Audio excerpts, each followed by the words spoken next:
Good evening. So I've been doing a little studying and I came across Proverbs 18:21, which I've studied this on and off, from time to time. And it talks about how we hold the power of life and death on our tongues. I'm going to back up a verse and I'm going to say 18:20, from the fruit of his mouth a man's stomach is filled, with the harvest from the lips he is satisfied. 21 says the tongue has the power of life and death, and those who love it will eat its fruit. So that gets me to thinking. We hold the power of life and death. Right there.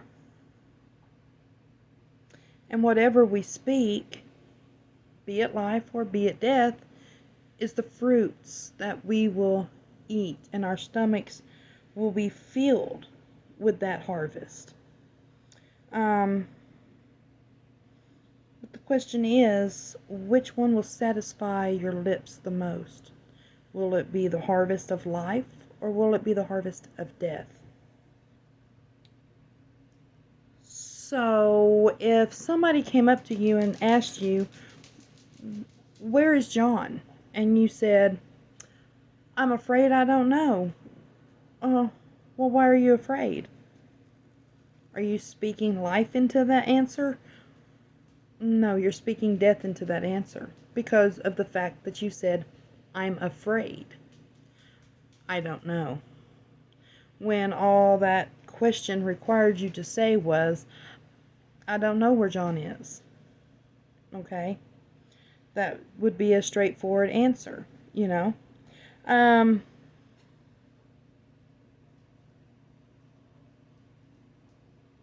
Every day, unbeknownst to us, several times during the day, we speak death into our conversations, and we just don't realize it.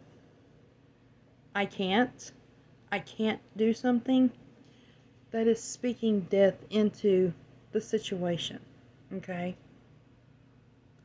I won't, that is speaking death into the conversation. If you have a negative thought, that is bringing death into the situation, okay? And the reason why I say that when you say, I'm afraid I don't know, the reason why you're speaking death into that is perfectly clear, because let me find it in 1 John 4, chapter 1. Well, hang on. Let me back up a little bit.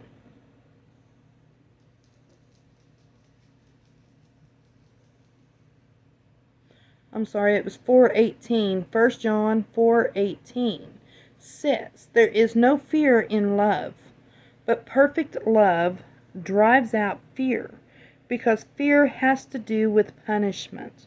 The one who fears is not made perfect in love. We love because he first loved us. If anyone says, I love God, yet hates his brother, he is a liar. For anyone who does not love his brother, whom he has seen, cannot love God, whom he has not seen. And he has given us this command: whoever loves God must also love his brother. So therefore, God is love. And God, the minute we come to him, God's love, his perfect love, drives out all fear. So when you answered, when they said, where's John? And you said, I'm afraid I don't know. Why are you afraid? God's perfect love has drove that fear out. So why did you answer that way? Okay. God's love is perfect. And we hold the power on our tongues, on this, right there, to speak life into everything we do. Okay? Like at work. Hush! Like at work. When we get done with one set at lunch or dinner, I will tell them, awesome job. You are doing great. You're amazing. That's speaking life into the situation. That's speaking life into it. Okay? Nobody wants to hear, oh, y'all did a mediocre job. Nobody wants to hear that because you're not speaking life into it. You're speaking death into it. Okay? And we hold that power. So when you walk up to your brothers or your sisters, and you say you love God, but you don't love each other, and you don't want to speak life to each other, then you're a liar. And it's very clear right here. We love because he first loved us. If anyone says, I love God, yet hates his brother, he is a liar.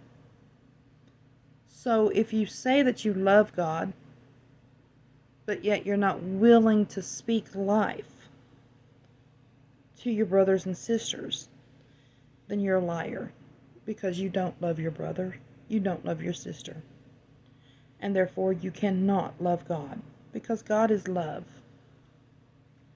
And another thing that I have heard from people recently is they were sitting there talking about how people are so confused these days because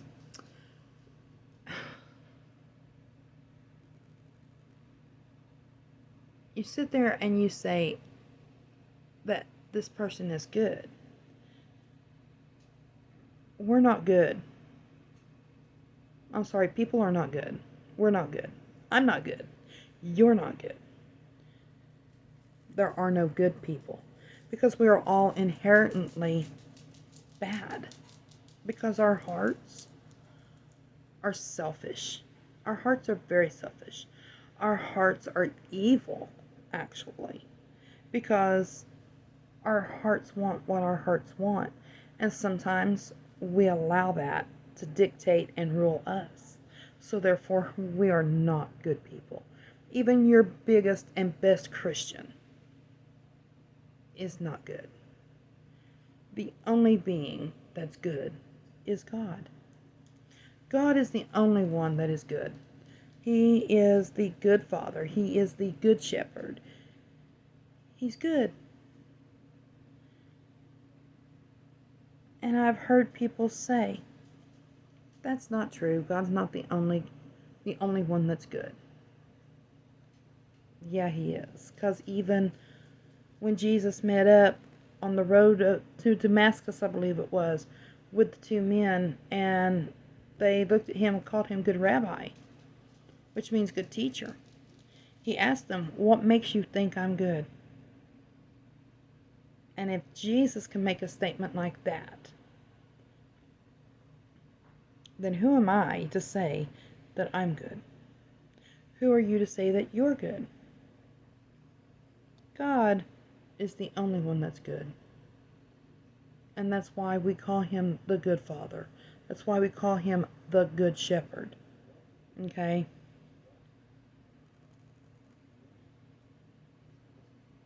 But I just wanted to come on real quick and talk to you about holding the power of life and death. And I'm sorry about my dogs. They get a little boisterous from time to time. They're crazy. But anyway, so yeah, I just wanted to come on and talk to y'all a little bit about that. Because every single day, all day, we hold the power of life and death on our tongue. Okay? And we can choose to either speak life or speak death. But remember, whichever one you speak is the fruit you're going to take in and you're going to fill your belly with. And is that fruit going to be sweet, or is it going to be a bitter fruit that you're taking in? For me, I want it to be sweet because I want my life to be a sweet fragrance unto the Lord.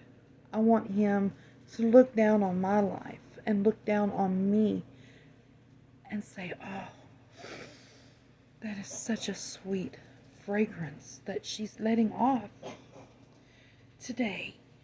And then one day I want him to say, oh, that's so much sweeter fragrance than it was yesterday, you know.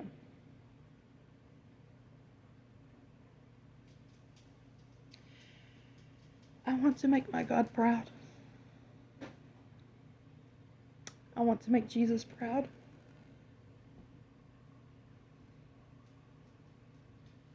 Because they are just so good. They're so good to me. And they're good to you. Just look around every day. Take inventory. Take a blessing inventory. He gives us blessings when we don't deserve it. He gives us love when we don't deserve it. He allows us to feel his love when we don't feel anything at all, when we're numb. So let's go forward from here and let's try and speak life into every situation and into every life that we come in contact with. But I just wanted to share that I'm sorry. When I talk about Jesus and God, I get a little emotional from time to time. And there's absolutely nothing wrong with that. Nothing. Because I believe that sometimes he looks down at us and he gets emotional. Especially when he sees us being about his work and about his will. In Zephaniah, it actually says that he looks over us and laughs with joy. So, y'all have a blessed day or night now, and finish out your week and speak life. I'll talk to y'all again later. Bye.